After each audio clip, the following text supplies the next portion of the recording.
So many people talk about side hustles or quitting your day job, et cetera, and how to go all in on your dreams or your passions. And what I want to share with you today is just some tips and tricks that I've seen from people who have done it really right. This isn't my real job, you know. Nope. My friend Harry and I are saving up our money to open our own pet store. That's nice. I got worms. People who've done it really wrong, and obviously my personal experience in starting my own thing, even when working for other companies, okay? So the number one thing you don't want to do is quit your day job. That's a lot of dishes to be washed. Wash them yourself, man. I gotta look after my investment. Without getting proper mathematics and information first. So if you're starting a business, and it can be anything, it can be online, it can be whatever it is that you're trying to do on the side, right? Whether you're making candles, whether you're an online coach. It doesn't matter. The biggest thing that I see people mess up on is they quit their job and then they have no income to rely on besides their side hustle or their entrepreneurial venture, and that isn't mature enough to actually pay their bills. Wash yourself. And then they work, and the problem is they don't have excess money to actually put back into that business, to fund that business, and they don't have the capital required to be able to test and really find out things before they go all in. So what I mean by that is, let's say you're an online trainer, because this is probably one of the biggest things I get in the fitness industry, is if you're an online trainer and you have a good job, hold on to that job while you build your online client base. And what you have to understand when building an online client base is, how much money are you putting into marketing?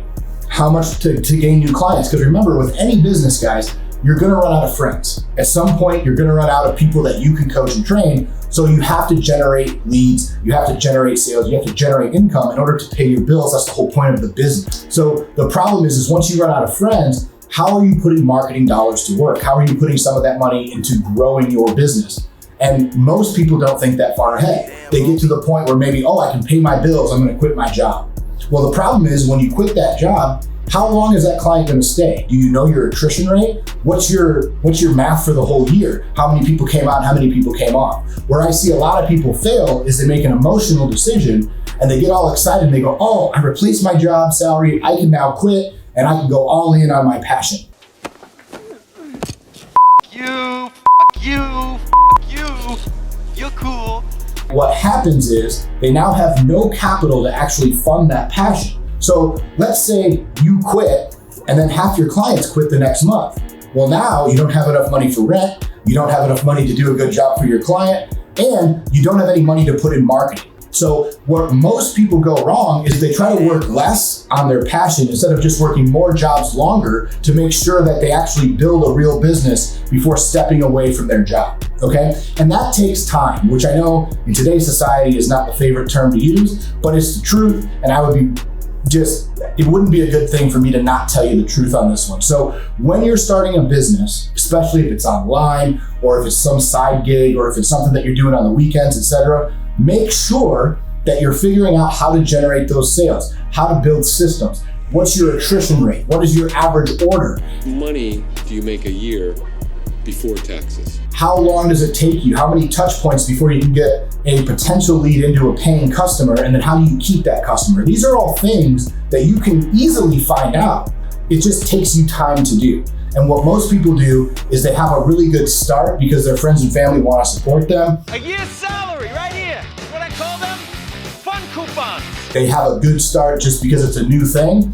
But what they don't do is they don't wait long enough and go down the path and put in the extra work to see what the actual income may be. So when you're doing these things, just remember a couple of things, and this is the most important thing I can tell you. Your main job can fund your side hustle, right? That's the first thing. Your main job can fund your side hustle. The second thing is make sure that you're using mathematics and analytics to judge the actual success long-term of your business. Look quarter to quarter, look year to year, and you can still work multiple jobs while doing this. And that brings us into our third point is, again, don't quit your day job, right? Use that money, use that capital. Capitalism, God's way of determining who is smart and who is poor. To grow your actual side business until you have enough money and you've proven enough that your bills are easily paid and you have money to keep reinvesting into your business before you ever quit that job. And then, honestly, really evaluate. Are you putting in so many hours that you can't do both? Is it worth having that extra money? Is it worth having that extra income and peace of mind by working a little bit more? Because where most people fail, in my opinion, is they just don't put in enough hours, right? They think 30, 40, 50 hours is working really hard.